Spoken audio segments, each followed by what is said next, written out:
Postman Pat, Postman Pat, Postman Pat, and his black and white cat.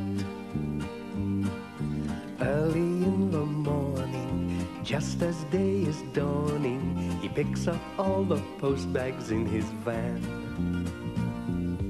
Postman Pat, Postman Pat, Postman Pat, and his black and white cat. All the birds are singing, and the day is just beginning. Pat feels he's a really happy man. Everybody knows his bright red van. All his friends will smile as he waves to greet them. Maybe you can never be sure there'll be knock, ring, letters through your door. Postman Pat, Postman Pat, Postman Pat, and his black and white cat. All the birds are singing, and the day is just beginning. Pat feels he's a really happy man. Pat feels he's a really happy man. Pat feels he's a really happy man.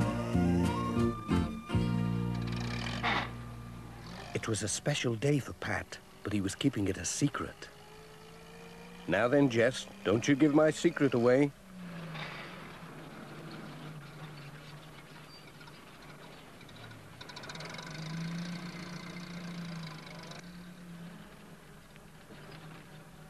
Mrs. Goggins was looking out for Pat.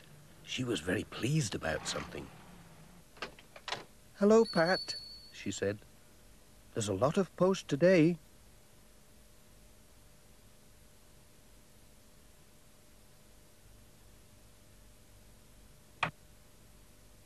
Pat didn't look too happy until he saw that most of it was for him. But who could be writing to Pat? One envelope had a drawing of a cat on it, and the writing looked very much like Katie Pottage's. "Why don't you open them? Then you'll know who sent them." So Pat did. What a surprise! They were all birthday cards. He stood them in a row along the counter.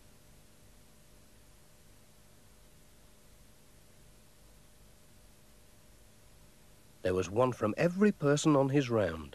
That was nice. But how did everyone know it was his birthday today? He'd kept it a secret all these years, and now they all knew. Funny. How on earth they found out, I couldn't say. But let me wish you a happy birthday too, and many happy returns. Pat bought 6 chocolate kittens. Then gathered up all his cards and letters and went on his way.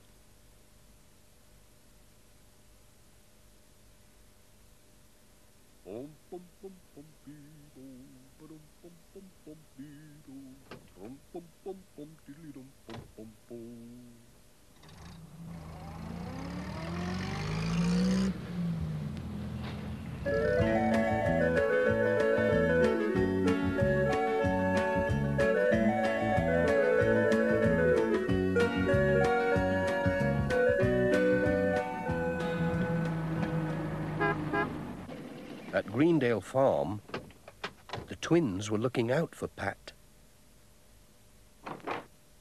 "Happy birthday, Pat," they said as he came in with the post. Thank you." Mrs. Pottage had just come in from the kitchen. "Happy birthday," she said. Pat showed the twins his cards.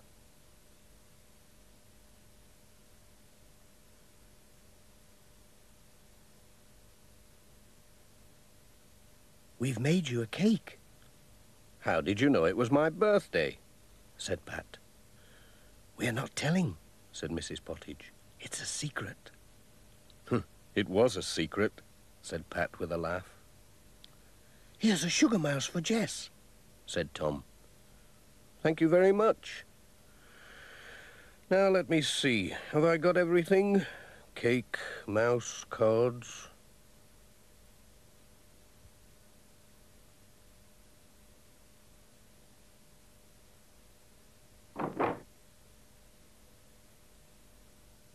Goodbye.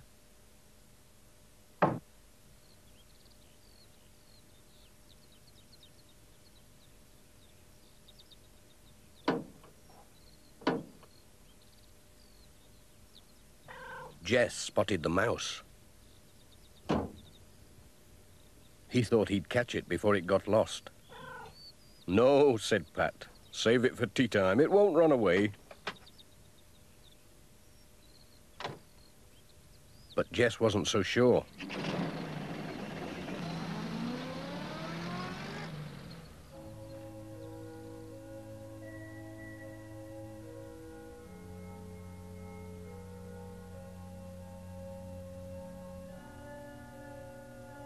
Hello, Reverend.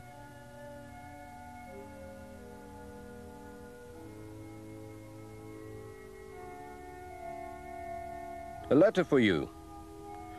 Oh, thank you. Been expecting this. And here's something for you to greet you on your birthday. Thank you, said Pat. It was a leather-bound Bible. Oh, thank you. But how did you know? He who reads shall learn. Very kind of you. Goodbye. Godspeed.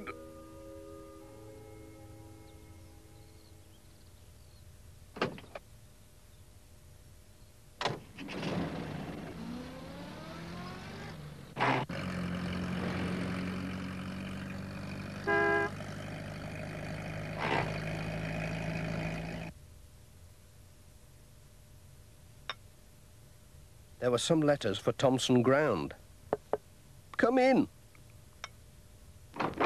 Pat arrived just in time for a cup of tea.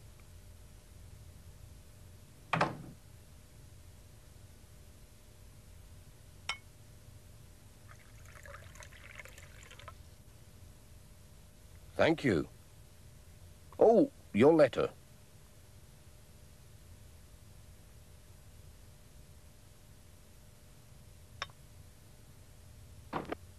Alf Thompson came in.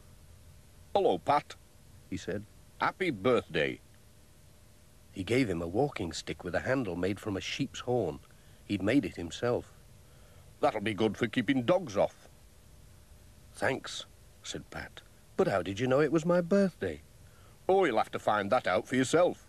Just keep your eyes open, said Alf, smiling. You're quite a famous postman, you know.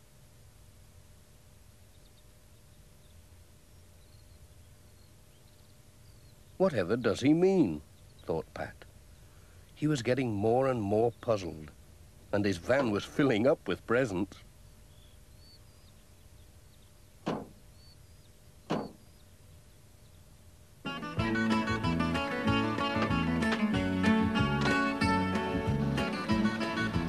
Jess didn't like the stick.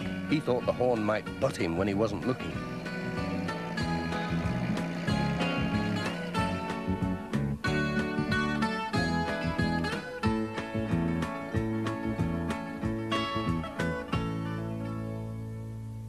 Granny Dryden was busy cooking when Pat arrived with the letters.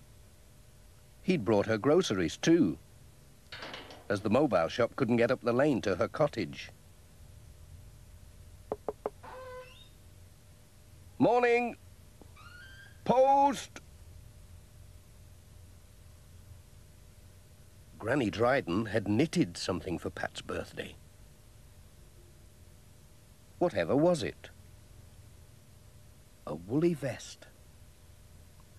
It'll keep you warm in the winter, said Granny Dryden. It looked very itchy. But Pat said, thank you, it's just the right size. How did you know it was my birthday? Eh? I can't hear a word you say, said Granny Dryden. I need a new battery in my hearing aid. I'll bring you one tomorrow, said Pat. Goodbye.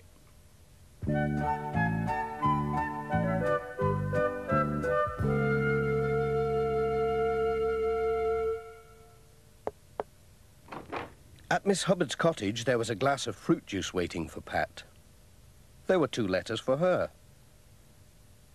Miss Hubbard drank his health and wished him a happy birthday. Cheers, She gave him a steering wheel cover made of red velvet. Thank you. That's lovely. She didn't tell him how she knew it was his birthday. Goodbye.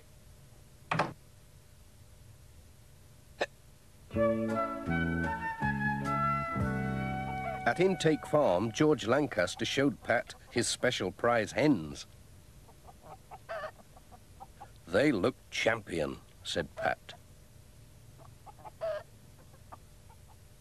They are, they're champion layers, said George. Just look at that. He gave him 2 dozen for his birthday and a dozen for the village school. Thanks for the eggs, George. Then Sam Waldron arrived and gave Pat a punnet of strawberries and a carton of double cream for his birthday tea. Thank you, Sam.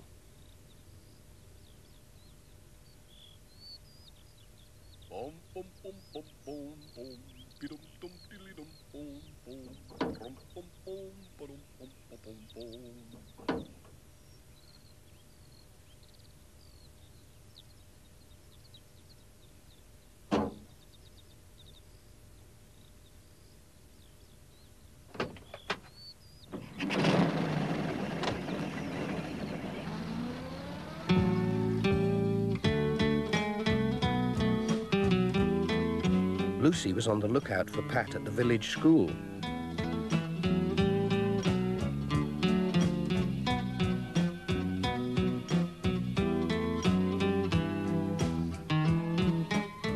The children had made a picture of him on a big sheet of card with Happy Birthday written underneath and all their names. They'd also made a model of his van, but they wouldn't tell him how they knew it was his birthday.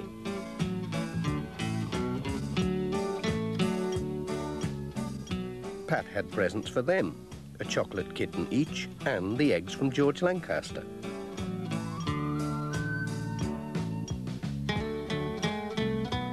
Goodbye.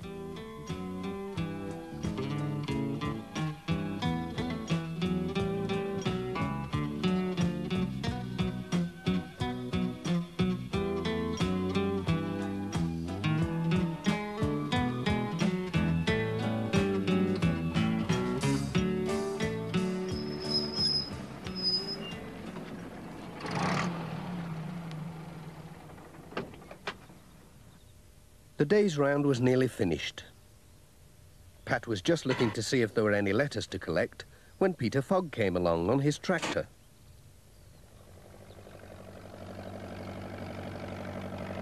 He stopped to wish Pat a happy birthday. Pat told him how everyone seemed to know about it. Don't you know why? Said Peter Fogg, laughing. I wish I did, said Pat.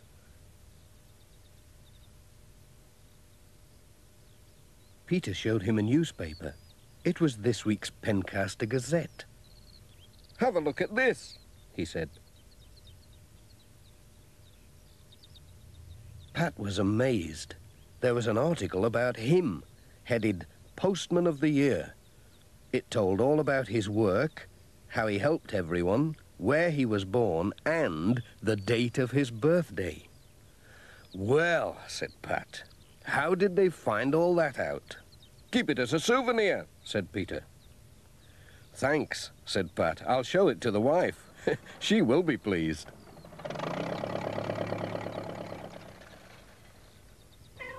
All right, Jess, I'm coming. I know it's been a long day, but we're off home now.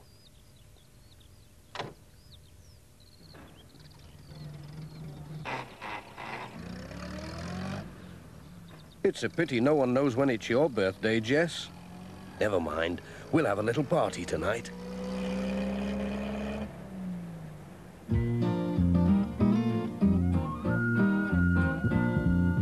Postman Pat, Postman Pat, Postman Pat and his black and white cat. Bum, bum, bum, bum, bum, bum, be-dum, dum,